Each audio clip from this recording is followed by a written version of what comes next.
Welcome to this training video on borderline personality disorder.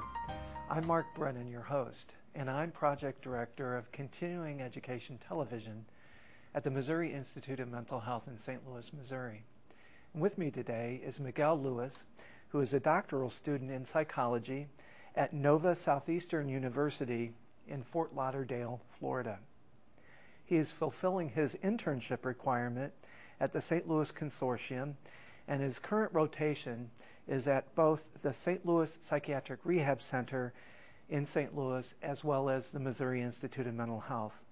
He has previous work experience providing group therapy for mentally ill individuals in residential settings. He also has provided individual and group therapy in psychiatric hospitals. He has an interest in specializing in personality disorders. Hi, Miguel, and welcome to the program.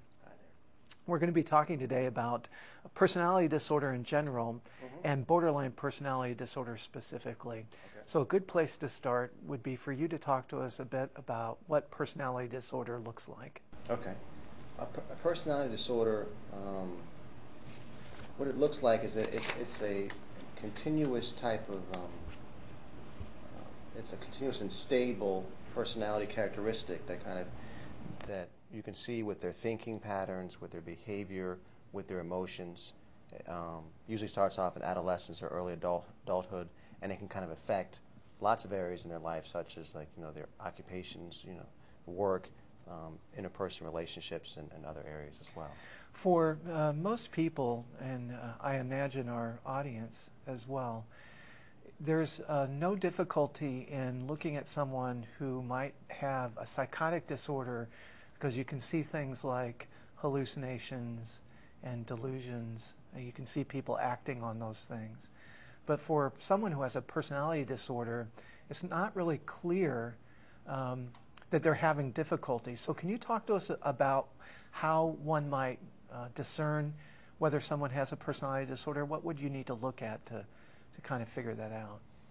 Good point. I think, as you were saying, people with, let's say if you're working in a psychiatric hospital and so forth, you can easily see people with schizophrenia because they may be talking to themselves, or kind of thinking that someone's going after them or so forth, being paranoid. So, but personality disorders are people that they have all kinds of range of functioning and so forth. Some people with borderline personality disorders can be mentally retarded, but you can also have people that are very high functioning as well. So when they come into a hospital, some people may think, well, what's wrong with them? They can. I don't see these voices. They appear to be having a job and so forth. They appear to be doing okay.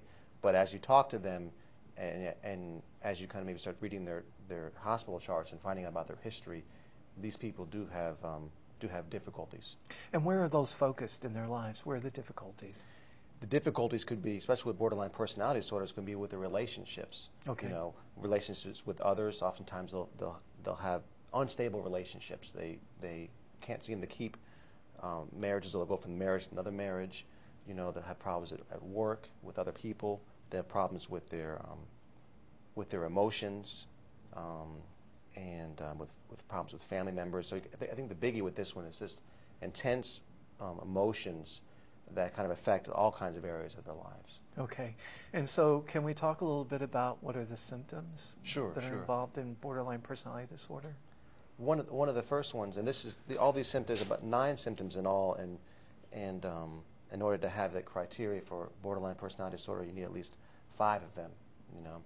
One of the first symptoms is unstable interpersonal relationships, and they're unstable because people with borderline personality disorder think of people in either all good or all bad ways.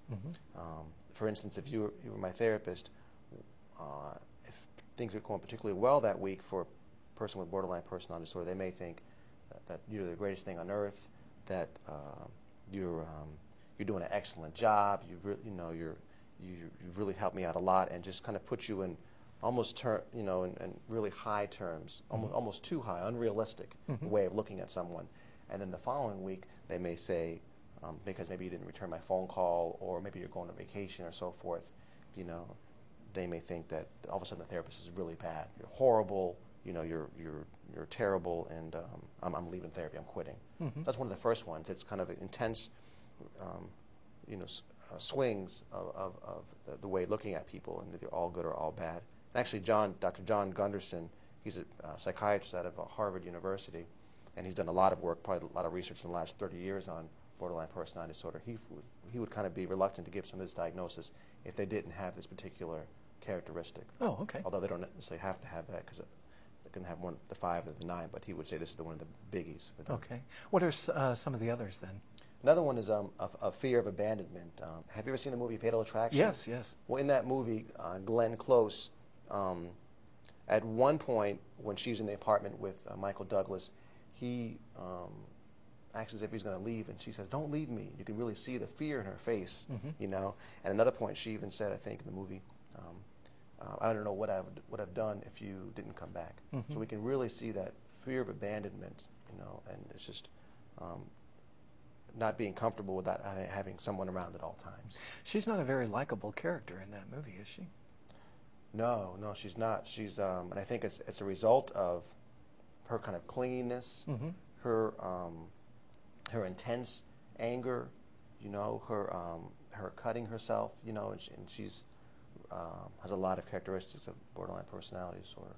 So you had previously mentioned interpreting relationships strangely as a characteristic of people at borderline personality disorder. You also mentioned this kind of high emotional intensity in relationships. Are there some other characteristics that we need to be thinking about? Yeah, another one is a chronic feeling of emptiness, and one of the videos by Dr. John Gunderson back in 1988 talking about borderline personality disorder, they had one clip of a young woman talking about how she felt. She kind of even said, "I felt empty when other people aren't around me, and when they leave, they take their insideness and their good things with them, and I feel alone." And I can understand why that happens. So I think a good way to kind of understanding this is their idea of self, their idea of who they are. If you think of it as an equation, equals you plus me. Your main idea of who you are is just for yourself. You have a comfortable feeling of who you are, but they need to have someone else around them at all times to feel whole. And once you leave that other person, they don't feel whole again. That's why you can see maybe how they have fears of abandonment. Sure, that's got to feel very uncomfortable for them. Yes, it does. It's extremely uncomfortable for these people to constantly have to have others around to feel good about themselves. Yeah. Other characteristics? I should have looked over there. Another one is intense anger. Intense inappropriate anger. One example of this could be. I was reading about in a book today about a patient who she came home to her sister's home because the 12-year-old babysitter couldn't manage their child. It was a 2-year-old child. So she came home to kind of rescue the situation. Fed the baby and so forth, calmed her down. When her sister came home, the one with borderline personality disorder came home. They ended up the one sister ended up saying, "Where were you? You need to care for your child." All of a sudden, out of nowhere, she kind of blew up, kind of like a spontaneous combustion, and said, "Get out of my house!" Even after her sister kind of came to her, to help out with the situation. So it kind of came out of nowhere. This is another one, is intense anger out of nowhere. Another one could be an impulsivity, like life-threatening impulsivity, and that could be in areas such as sexual promiscuity. It could be using drugs and alcohol, like maybe overdosing or so forth. Could be reckless driving. Could be, and also with eating as well, and binge eating, where they eat a lot, and then they kind of throw themselves, and then they throw it all up and so forth. So that's another characteristic. It's got to be very difficult to experience, impulsivity and high emotional intensity, both at the same time. I imagine you can put yourself in quite dangerous situations by having those two various combinations of disorder symptoms. Right, exactly. And what I'm trying to get across here is, and you're getting it, is that as we can see with all these symptoms, it's really intense. It's a lot of intense behaviors and emotions all at the same time. And you're right, it can be really uncomfortable to have both of these going on at the same time. Talk to us a little bit, Miguel, about the etiology of borderline personality disorder. Where does it come from? How does it start? Sure. A lot of researchers have talked about that they believe it comes about through like either sexual abuse or physical abuse or some sort of neglect on the parenthood, whether that means, or even if a parent figure has been gone for more than 3 months at a time, or just kind of left their lives altogether, one parent, you know. What I mean by neglect also could mean a parent putting the child in a parenting role, not being there for them, not listening to them, and so forth. So those are some of the reasons. Also, some people even think some of the characteristics of borderline personality disorder are inherited. Some of the qualities and so forth. Mm-hmm. Dr. Marsha Lanahan, a prominent researcher and a creator of a therapy that we'll talk about a little bit later, feels that it comes about through an invalidating environment, meaning that the invalidating environment could be where a parent, when they hear that their daughter, when the daughter says they're having some sort of emotional reaction, they'll be like, you know, that's nothing to be emotional about. I'll give you something to be emotional about, you know, and won't really listen to them mm-hmm. or care for them. Mm-hmm. And as a result of this, they'll have to, when they have intense emotion, they know that they can't rely on their parents, so that they may result in cutting or so forth, or burning themselves, and that finally gets them attention. Mm-hmm. But the problem with that is that this is an unhealthy way of dealing with things, mm-hmm. and as a result of getting attention, it's reinforced, and so it kind of continues on until they can get some treatment to kind of work on that. I guess the thinking there is that it's better to get attention for negative behavior than no attention at all? Yes, it is, yeah, and we can see how unhealthy that is. Mm-hmm. Why don't you talk to us a little bit about why some of the individuals who have borderline personality disorder injure themselves?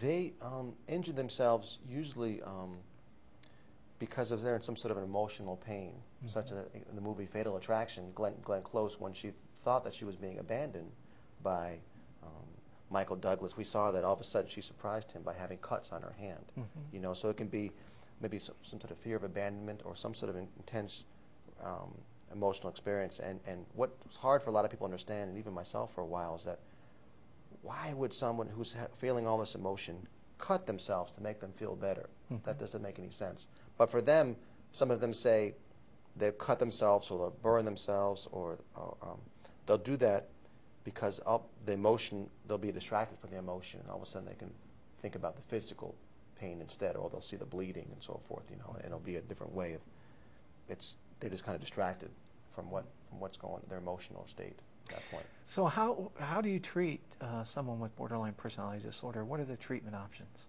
So there's a lot of treatments out there. Some of the ones that have been researched have shown to be effective. There's a psychodynamic treatment out there it has to do with group therapy that's shown to be effective, and also there's another one called developed by Dr. Marsha Lanahan out of University of Washington in Seattle, called dialectical behavioral therapy.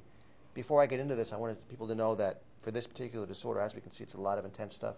It usually takes at least a year, if not longer. Usually it takes quite some time for people to kind of be treated with this disorder effectively. It can't be a short-term thing. Mm-hmm.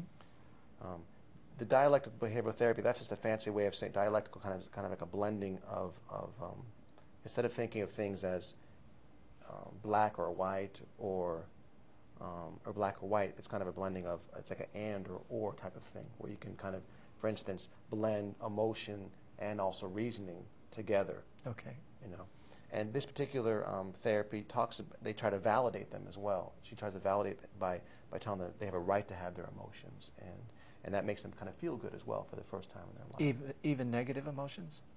Even negative emotions too. They have their right to have these emotions and so forth. Mm-hmm. Part of the treatment uses lots of different skills as well. You know, it's a treatment where they're seen individually and also in a group as well. You know, a group leader will teach them skills, effective ways of dealing with themselves interpersonally, and also when they're having problems with emotions as well, rather than cutting themselves or yelling at others and so forth. Mm-hmm. One of the ones that I just saw recently by Dr. Lisa Parker Scott, a psychologist over at the state hospital here in St. Louis, who's been trained by Dr. Marsha Lanahan.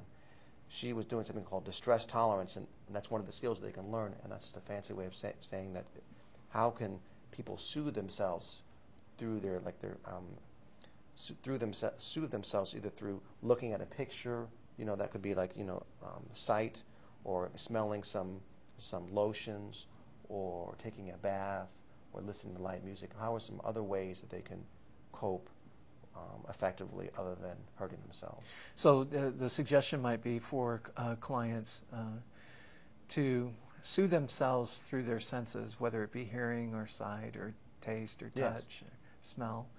And that's effective for someone who has borderline personality disorder? Yeah, it is. And that's designed to help them do what? That's designed to help them find out, discover other ways that they can cope. Oh, okay.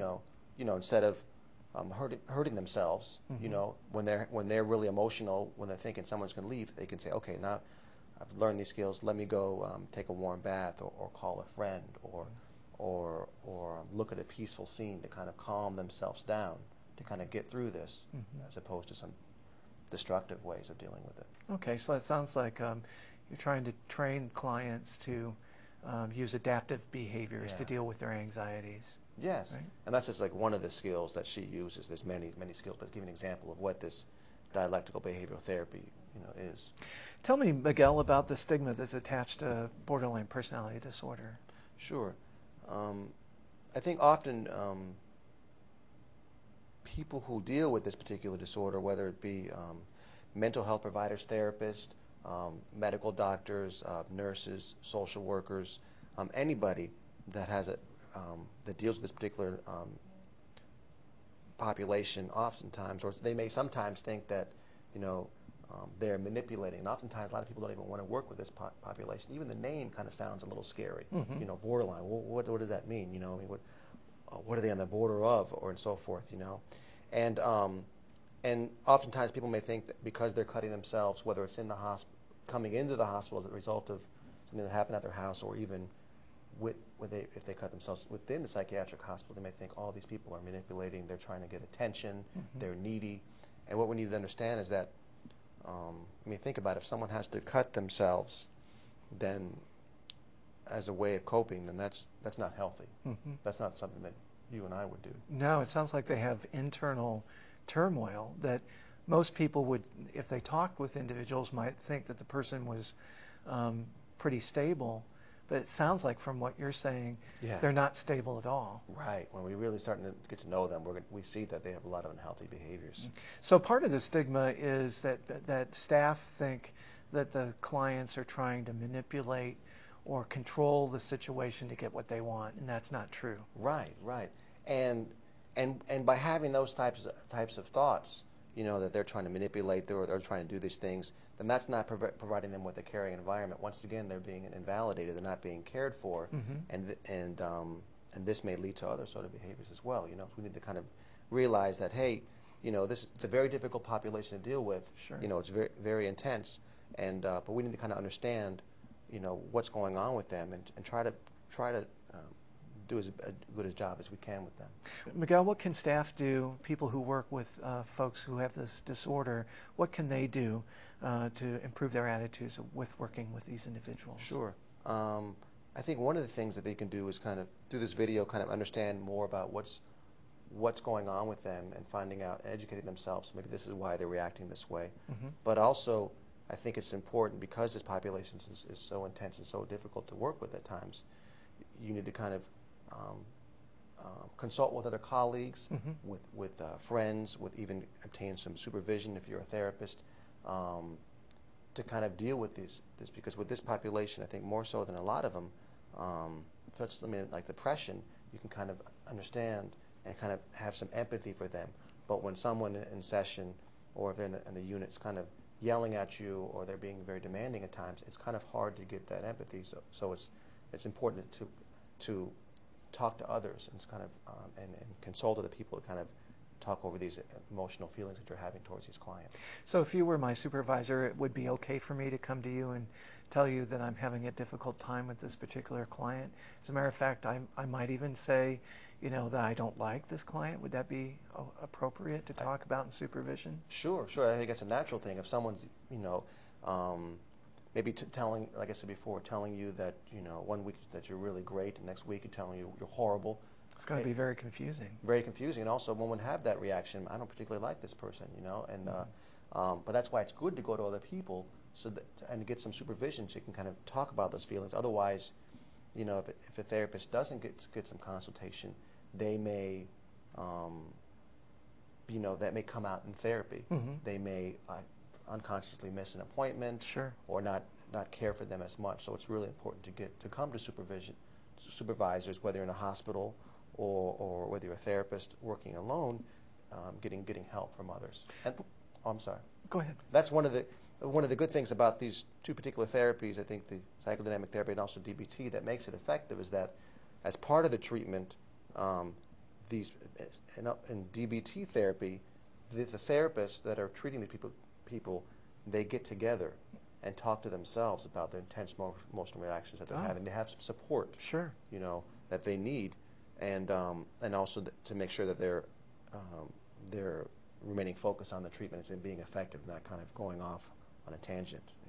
To follow up with that last point that you made, Miguel, it must be pretty difficult for staff to work with this population. They might be experiencing at sometimes burnout. Are there some suggestions that you have for staff so that they don't experience burnout?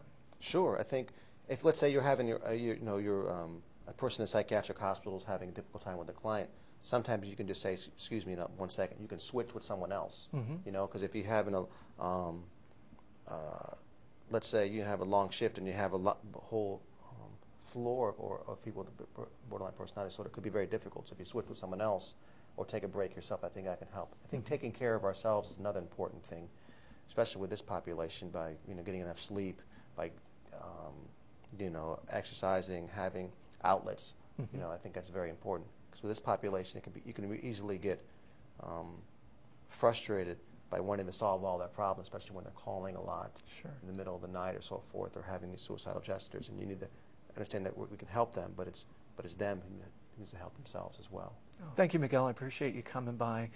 For everyone out in the audience, I think you'll find if you look at the key concepts and use the glossary of terms, you'll have no problem taking your test. Thank you and good luck.